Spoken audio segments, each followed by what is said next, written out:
we talk cricket? No one could have seen this coming. No one could have predicted that this was going to happen.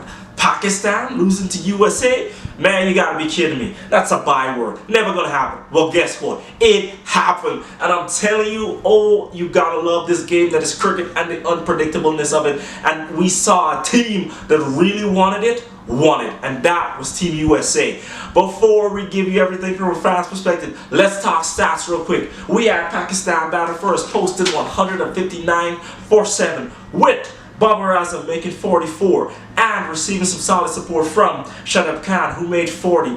Bowling for Team USA, we did have Nushtash Kenjigi picking up 3 for 30, and also Surab Netravalka picking up 2 for 18 off of 4 overs. A great comeback from the for this game after the first game that they played didn't go so well for him in the bowling department. But now, Team USA comes out to bat and needing 21 off the last 2 overs, they managed to tie the game, getting the 12 runs required to tie off the final over, ending up on 159 for 3. 7 wickets in hand. I want to notice the difference in wickets here, right? With Munak Patel, the captain, leading from the front with 50 and receiving some good support from first game hero Aaron Jones, who made 36 not out, and also Andreas Goose, who made 35.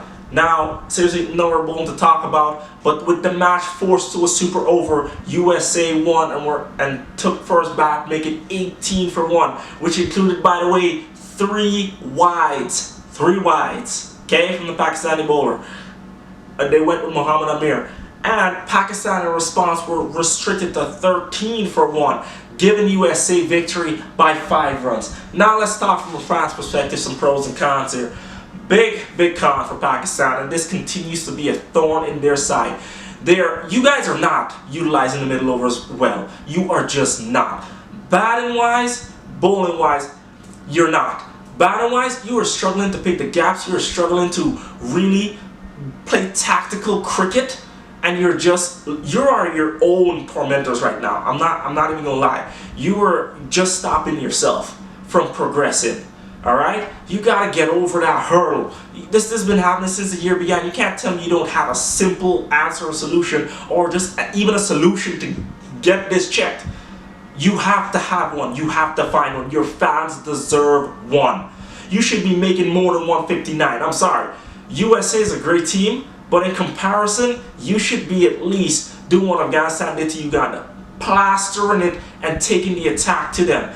Don't sit back. Unfamiliar pitch, yes, but you have been practicing and playing on this. Get used to it quickly. Get a move on. Now, bowling wise, honestly, you're great at picking up early wickets, but lately you haven't been able to pick up wickets in the middle overs, which is why you were struggling. You're not breaking important partnerships, and your morale is going down. You can see it in the field.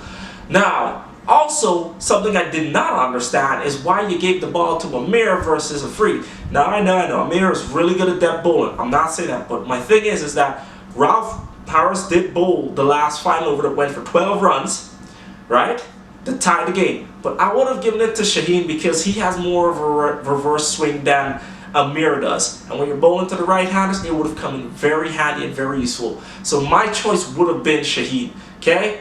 Let's also talk about what you did in the final over. Now, final over, I understand. Got to be a spread, you do yourself. But then the final ball, you decide to bring your field up. You bring mid-off and mid-arm and circle. Why? Seriously, no. I would have left them back and I would have let him go for the shot. If he wants to win the game, he'd have to hit a 6 to win the game. With mid-off up, that forced the super over. So unfortunately, not smart captaincy for me. Also, when it came to the super over batting, I would not have sent up Ifricar. No way. I'd have sent Rizwan. You should have gone yourself, buddy. With Ifricar, with guys, I'm trying to remember his name. I can't remember his name right now. It's the left arm, Fakar Zaman, and probably like Shadab. That would have been my 3. I would not have sent Ifricar. This is just from a fans perspective. You gotta pick your strengths and weaknesses, and it did not work out. You did not pick well. You did not execute well. I'm sorry. Look, hey. I played a game where I went for 53 runs in a couple of overs. I understand what it means to really toil and suffer, and I'm with you on that. But like me, I know you're going to want to bounce back, so I hope that you do. Now, pros and cons for Team USA. Big pros in your bowling departments. You were able to get wickets early on and put the pressure on the opposition. Yes, later on in the innings you did let go a little. You should have restricted Pakistan to seriously below 150 from where they were. You should have cleaned up and done better. But this is a learning opportunity for you, and you're seeing it, and you're going to improve as you continue to go. Batting wise, I'm very impressed to see that your middle order and your top order is sticking in there. You have a solid fundamental base, especially with experienced players who've played the international game and played against higher international opponents before in your lineup. So kudos to you for putting together a solid lineup, being vigilant in the field, and truly coming out on top. You picked the right bowler for the Super Over. You picked the right batters for the Super Over. So congrats to you, Team USA, for pulling off so far the upset of this tournament. Anyway, let us know in the comments below, what do you think Pakistan should have done differently, and can they bounce back? And what more can Team USA do that they haven't done already? Because seriously, they're doing it all right now. Because hey, you know we're gonna answer, and you know we're gonna talk about it. Where else, my peeps, but right here on We Talk Cricket. And I'll catch you next time so we can talk some more. Later.